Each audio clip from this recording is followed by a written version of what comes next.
नमस्कार दोस्तों, आज हम एक ऐसे ऋषि की कहानी बताने जा रहे हैं जो 3 गुणों के चक्कर में न पड़ने के कारण 12 वर्ष तक अपनी माता के गर्भ से बाहर नहीं आए।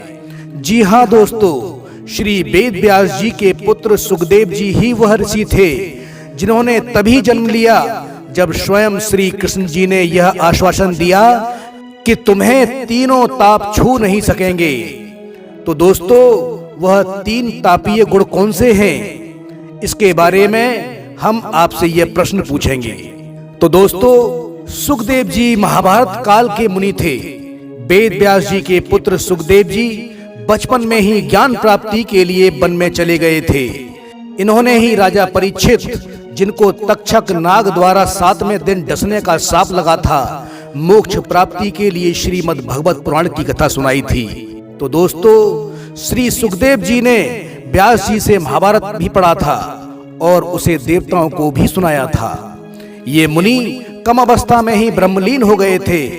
तो दोस्तों, श्री सुखदेव जी ही थे जिनके जन्म के बारे में कहा जाता है कि ये महर्षि वेद व्यास के आयोनिज पुत्र थे और 12 वर्ष तक माता के गर्भ में रहे।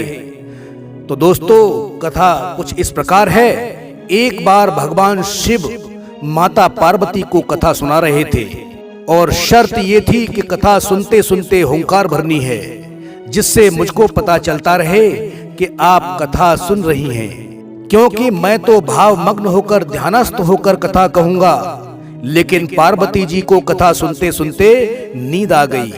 परंतु उसी जगह एक शुक यानी तोता भी था, जिसे बाबा शिव और माता पार्वती ने नहीं देखा था। अतः जब माता पार्वती को नींद आ गई तो उनकी जगह पर वहां बैठे शुक ने हुंकार भरना प्रारंभ कर दिया। तो दोस्तों, जब भगवान शिव को इस बात का पता चला तो उन्होंने शुक को मारने के लिए उसके पीछे त्रिशूल छोड़ दिया।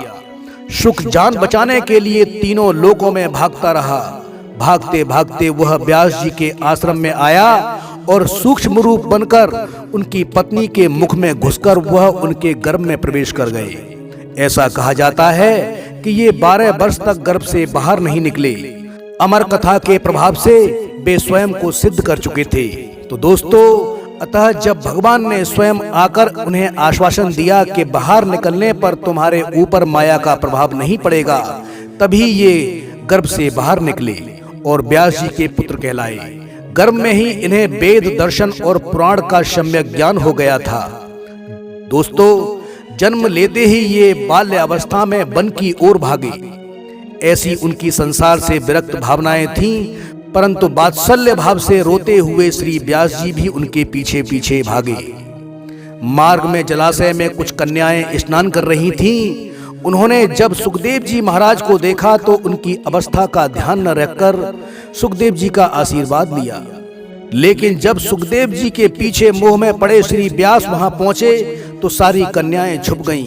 पूछने पर उन कन्याओं ने बताया कि श्री सुखदेव जी तो शरीर से परे सिर्फ आत्मिक रूप हैं, इसलिए इसमें लज्जा की कोई बात नहीं है। तो दोस्तों, वेद व्यास जी के लिए कन्याएं बोली, आप महान ऋषि हो लेकिन अभी भी शरीरी हैं, इसीलिए आपको देखकर हमें लज्जा के कारण छुपना पड़ा।